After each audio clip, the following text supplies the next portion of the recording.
Welcome, everyone, to this briefing brought to you by the Israel Defense and Security Forum, IDSF. In Hebrew, our name is Abitchoniste.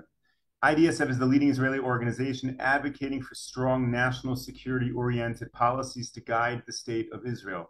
We are a movement of more than 20,000 people, including many reserve officers and operators from all branches of the Israel Defense establishment.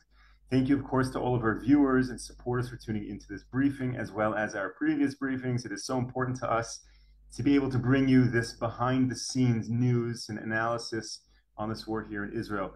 There have been so many moving parts to our briefings this week, and I feel like every day we had a plan to bring you one program, and then at the last minute, because of issues here on the ground, things changed.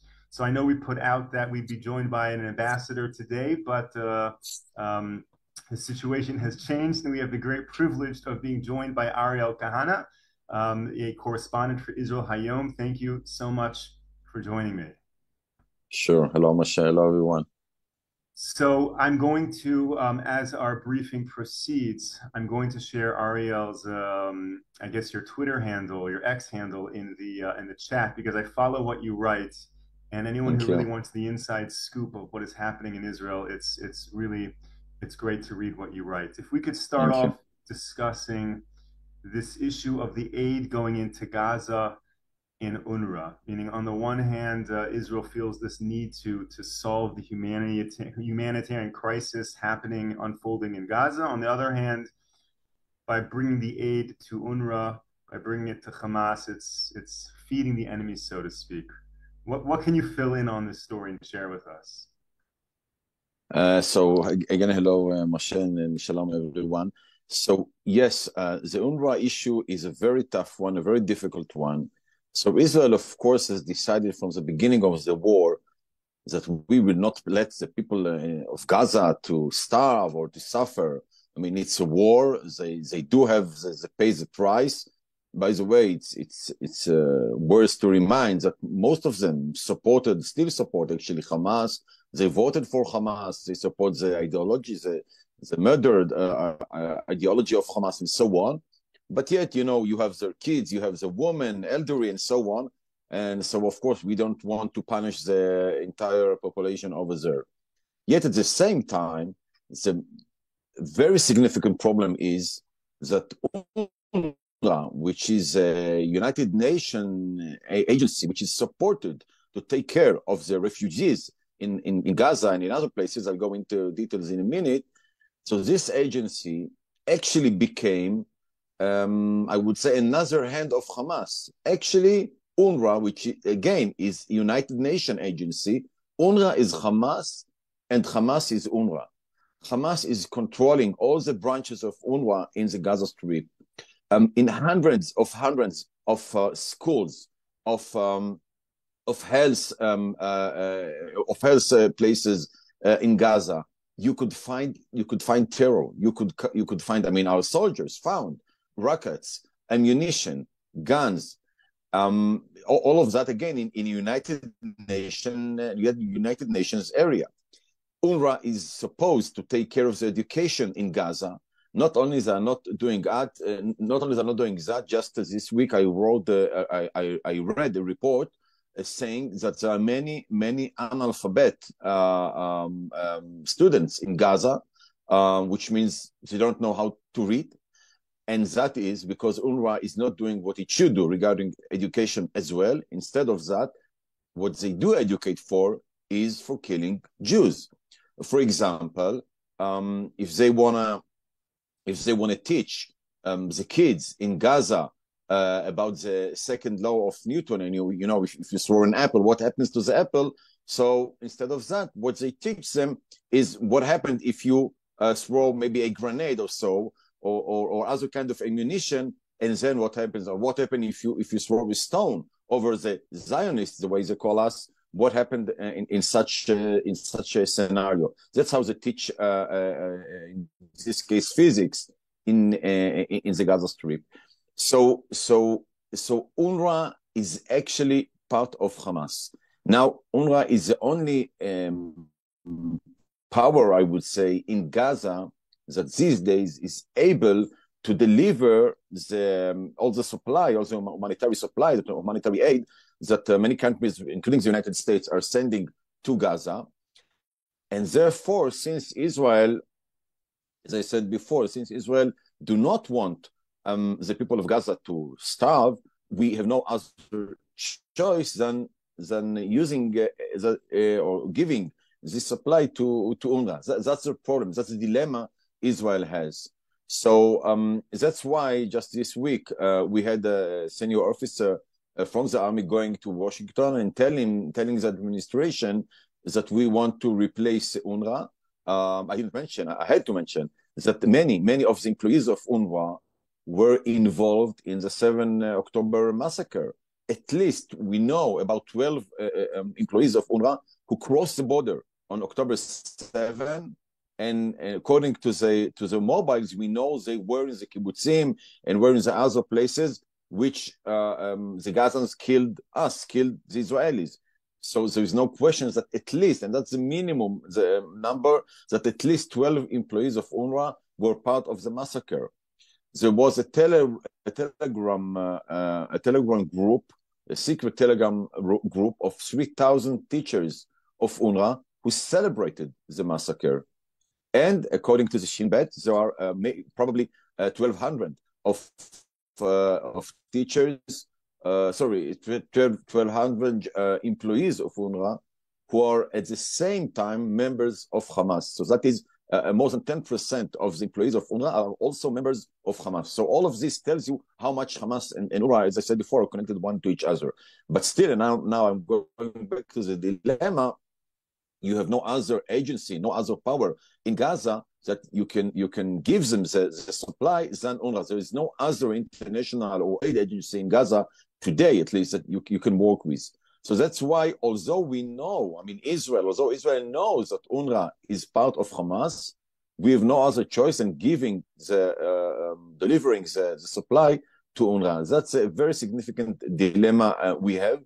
I must say that, to me at least, the pressures we get from the United States in this issue are very problematic. Last week, the administration halted, at least temporarily, the budgets for UNRWA, but it's not final, and I'm not sure what they're going to do in a few weeks, if they're going to renew the support to UNRWA or go to another organization or maybe another structure instead of UNRWA. But for sure, that is a very problematic issue. Now, there is another part, Moshe, I don't know if we have time for that, but there is another part, and a very important one regarding UNRWA. The United Nations has two agencies who take care about refugees around the world. One agency is taking care of the entire world.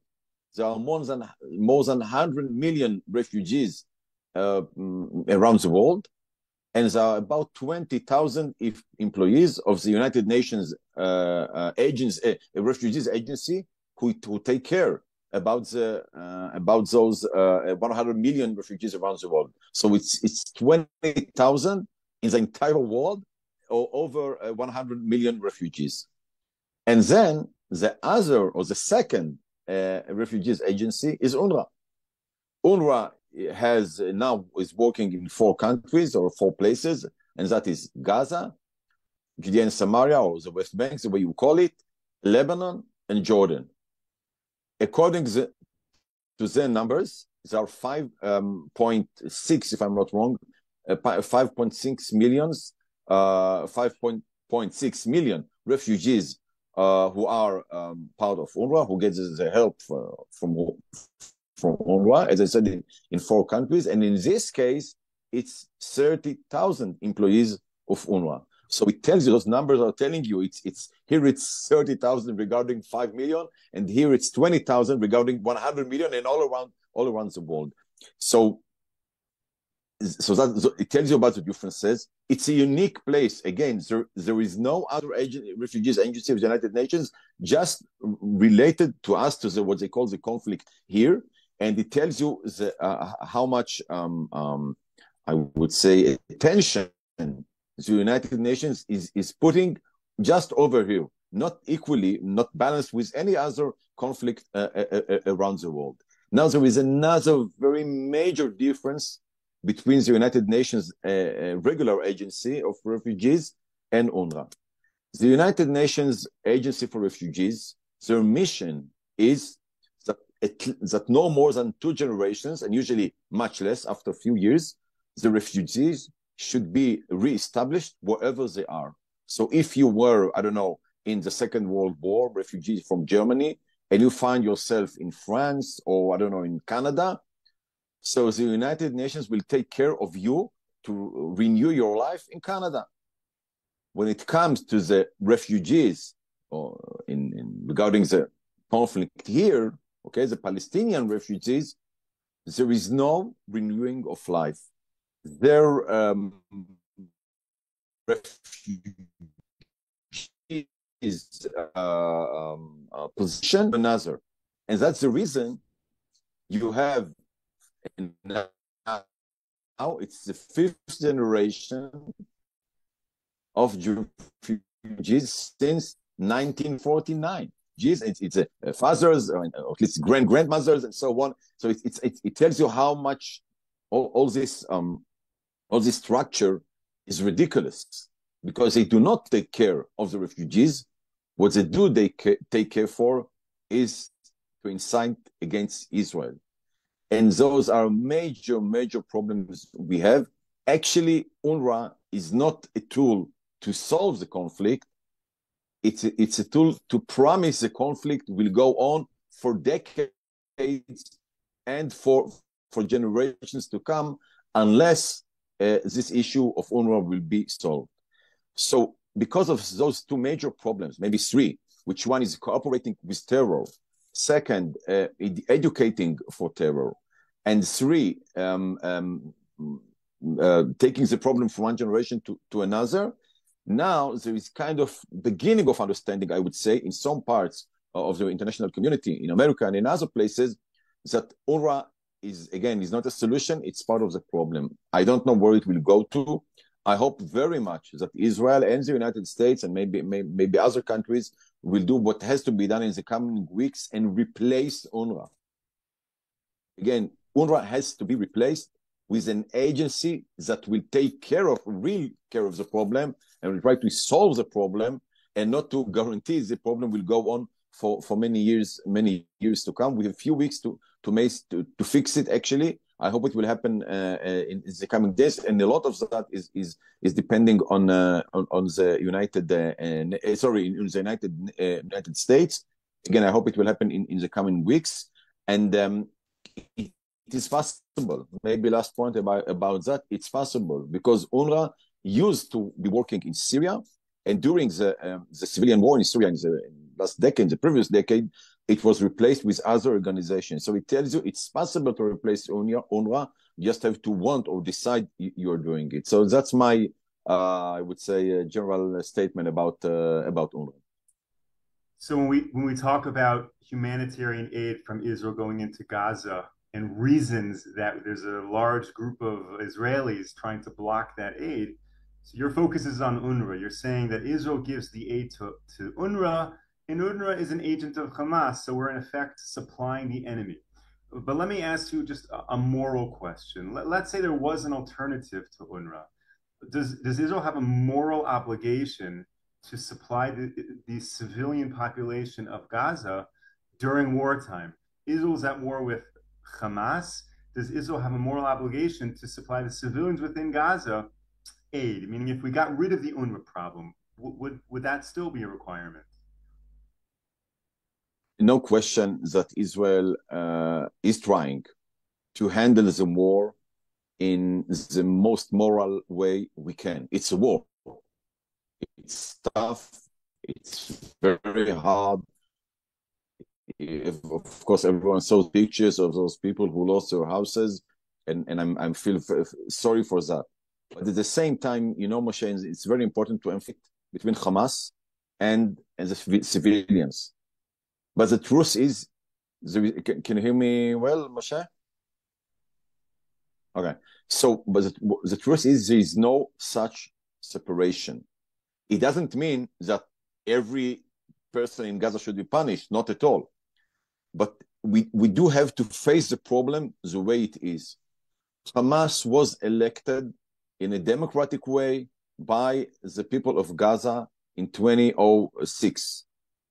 There was never, during those 18 years, 19 years, not even one time any kind of fight or rebel or demonstrations against Hamas in Gaza. The people of Gaza were quite okay with the regime, with the brutal regime of Hamas. Okay? It must be said. And as we saw, according to the polls, they support what Hamas did. They support the massacre. Everyone could hear the celebrations in Gaza in October 7 and the days after. Just now, after Israel came and you know and we did what we have to do, now they're beginning to understand what suffer Hamas brought them. But originally, they supported and maybe still support Hamas. At the same time, they are people, they live, they are human beings, and we respect that. And of course, we have no, collective punishment and so on. We are not doing such things, no way. So whether it's UNRWA or any other organization, we will take care in the best moral way we can that people who shouldn't suffer will not suffer. But at the same time, if we know that the supply goes to Hamas, the truck aims from Israel or from Egypt to Gaza, immediately is being taken pictures. We know it's true. That's the way it goes. So have you ever heard about a country that's sending supply to the enemy during a war?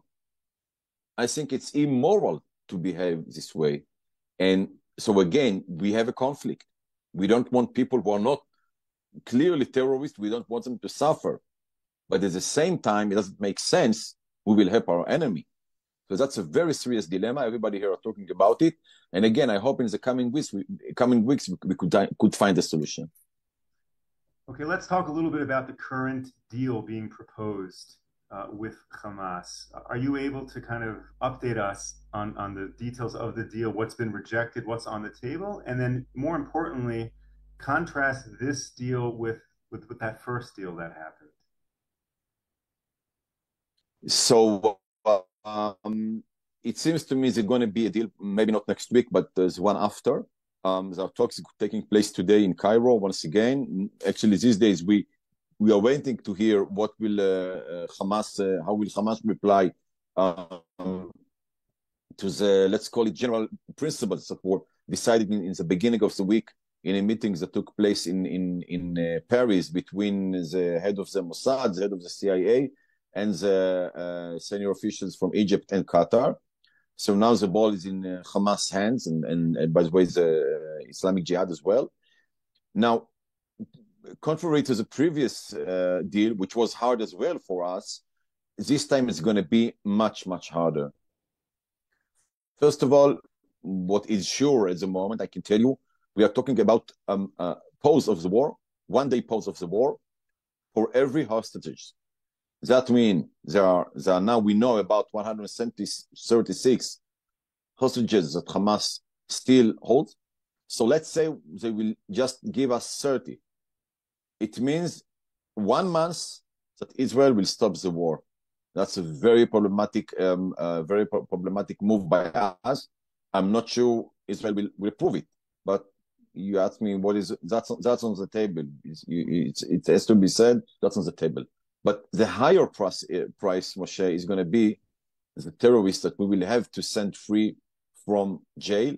Unfortunately, I'm talking about terrorists, I'm talking about murderers, I'm talking about people who had a lot of blood on their hands. And if the IDF will not find the hostages in the tunnels of Gaza in the coming days, in 1 week or 2 weeks, we will have no other choice than to go to this awful deal. And we are talking that's going to be at least hundreds of terrorists and murderers that will go free, unfortunately, because we can't let our people, the Israelis, the hostages, we can't let them to die in Gaza in Sinwar hands. So that's again a very tough dilemma we have here. We can't let them die over there, but at the same time, the price we will probably have to pay for them is very high, and will come back in the future because experience tells us once you let terrorists go free, many of them are coming back to terror. Many have noted that after the first ceasefire, there was a change in the way Israel responded and picked war back up in Gaza.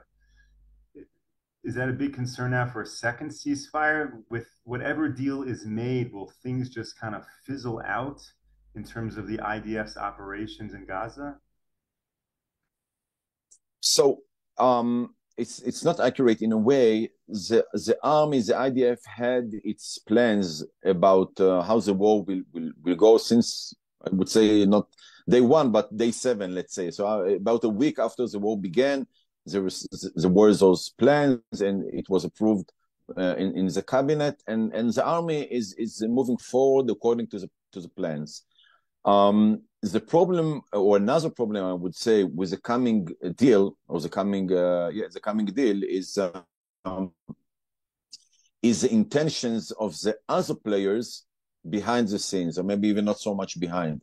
And I'm talking about Qatar, I'm talking about the United States, and also about Egypt. It says formally that the deal is just for letting the hostages go free, which everyone wants. And the prices, as I said before, are very high. But the American intention and the Qatari intention is that this deal will actually take us to the end of the war without eliminating Hamas. It will not be said publicly. The Americans will probably tell us, the Israelis, no, you gave Hamas, you punished them very strongly. They're almost dead. You did what you have to do, and that's enough. But that's not true. The truth is that Hamas definitely is suffering a lot from the IDF, but not enough. We didn't break them yet, to be very sincere. We didn't break them yet. So there's still a lot of work to do.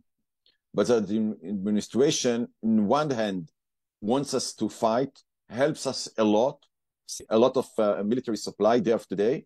But at the same time, they want Israel to stop the war, maybe from political reasons. I'm not sure what the reasons are. But what is sure is that the administration wants this deal actually to end the war. So I said before, if we have 136 hostages, at least we know about 100 of them who should be alive. It tells you that we are talking about 100 days of stopping the war, of halting the war. That's a very, very high price to pay, and it might take us to a point we don't want, and that is to stop the war completely. So again, it might be a very problematic result of this deal. I hope we will not get there. So just so I understand you clearly, you think we should not make a deal? Because it's interesting as I view the people writing in on the chat, all of our amazing followers and supporters in the US and around the world, they all see as a given that this is a horrible deal. Israel should run away from it and continue the fight. When I talk with senior military people, they're not that clear in terms of running away from this deal. So what do you think? Should Israel just keep fighting and let the hostages die, or should Israel make this deal even though there are very dire prices to pay? So the difference, Moshe, between you and me and the officers in the IDF is that we do not have the intelligence they do. But generally speaking, my feeling is that we should try to delay the deal as much as we can, and let the army keep working. Maybe I have to remind everyone that we are still not in Rafah. Okay, there is another major city in the Gaza Strip, so the IDF is not acting over there, at least not fully in full power, and maybe the hostages are over there in the tunnels over there with Sinwar.